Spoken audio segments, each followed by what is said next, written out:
And here I was hoping that I would be able to shoot a funny or a positive video today. Clearly not. Alright, so as you can probably tell from the title, this is to do with doctors, hospitals, GPs, sort of the medical side of being a trans person. Now, I asked my GP if I could be referred to a clinic regarding gender identity, not to start testosterone or look into surgery or any of that. It was an initial sort of way of me being able to find that person who can give me therapy and kind of sit me down, kind of say, listen, you're going through a lot of stuff, we're going to help you. That's basically what I wanted. So my GP told me that he had referred me to this big sort of mental health organisation, which should have put up a red flag already, because I've seen and heard a lot of sort of negativity when it comes to being referred to a mental health place. I mean, he had his best intentions at heart, because he told me then and there when I asked him is that if he was in London, if we were in London, he would have known who to refer to me to instantly. Like, he would have had no problem just going, yes, we can get you here. But the reason he referred me to the mental health place is that he wanted me to go somewhere a little more local, to be easier to get to, which I can appreciate. But honestly, going to this mental health place, it wasn't nice. For those of you who don't know, the reason I had to go to this mental health place was to have an assessment done, basically to make sure that my reasoning for being the way I am, for identifying who I am, isn't because of a mental illness that I am saying. Alright, basically. And, you know, the reason behind it seems alright, sounds a good idea, but in practice, it doesn't really help. First of all, the place was massive. I got lost trying to find my way in, which was pretty intimidating, especially since I'm going on there on my own. I had offers from both my parents if I wanted them to come with me, which I appreciated, but I knew they were going to ask me questions about my parents, and I didn't want them being in the room when I basically told the people about how they're negatively affecting my life. Not exactly what I wanted to do. So finally when I got there, the woman who showed up said, oh yes, you must be da-da-da. She referred to me as my birth name, obviously, because legally that is still who I need to be called. It was annoying. I basically had to introduce myself like that. Basically, she just said to me, okay, you're so-and-so, right, okay, we don't have a room, so I'm going to have to find one.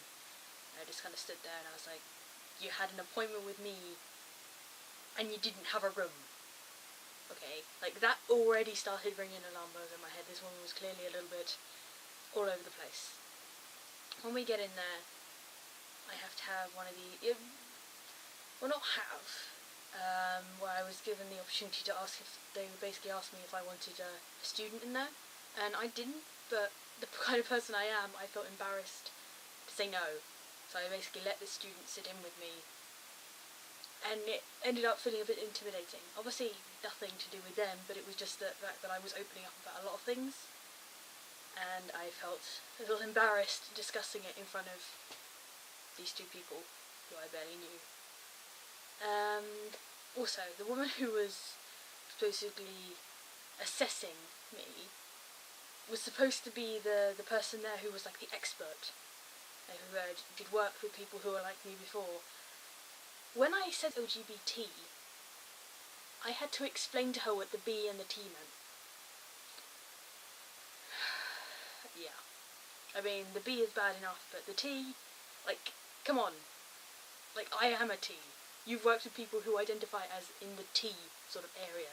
Like, do I have to explain that to you? Like, come on. Ugh. On top of that, like, literally, when I was sitting there, I would basically be asked all these questions. And some of them were a little invasive, but needed to be done. But some of them, she would make assumptions. Like, for instance, she said, so, how are your parents reacting to this situation? And I sat there and I said, well, my mum, she's kind of a little iffy about it. she's struggling, but she wants to learn more. And I said, my dad, kind of a little iffy. It doesn't really matter with him. He doesn't seem to care. And then later on down the line, she's talking and saying, so, from what I can gather, your parents have rejected you. I said, no, they haven't rejected me. I just said, one has literally no interest and isn't really bothered either way, and the other is scared about it, but is trying. There was no mention of rejection anywhere. Like, seriously. Ugh. Blah.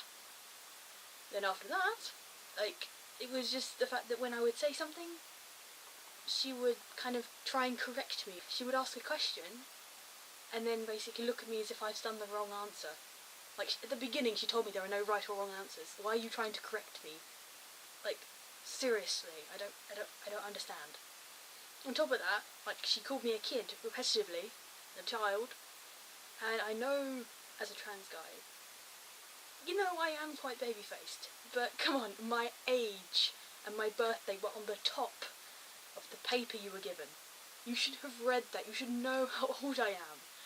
Like, I told her I'd gone through secondary school and A-levels, and she didn't twig that I was 19. Just, come on. Seriously. It was just frustrating. I mean, one good thing was at the end of it, she basically said, okay, I'm going to get a letter through, I'm going to refer you to a specialist clinic, they can help you figure out what's going on. That was basically the only good thing that come out of that, and I could have avoided an hour and a half / 2 hours of talking just to be told that. It was like, I didn't need the blah. I could have just gone straight to another GP and been like, hey, I need this, but I was naive and was like, hey, this won't be bad. Literally, if there are any of you out there who are basically being referred to a mental health place for an assessment, don't be naive about it. It is, you don't have to do it, and it is not worth your time, literally. And the amount of behaviour that these people can exhibit, some of them claim they're experts, they're not. I seriously would recommend just going to your GP and saying, no, I don't want to be referred to a mental place, I want to be referred to the clinic straight away. That is what I would do, based off my own experience, seriously.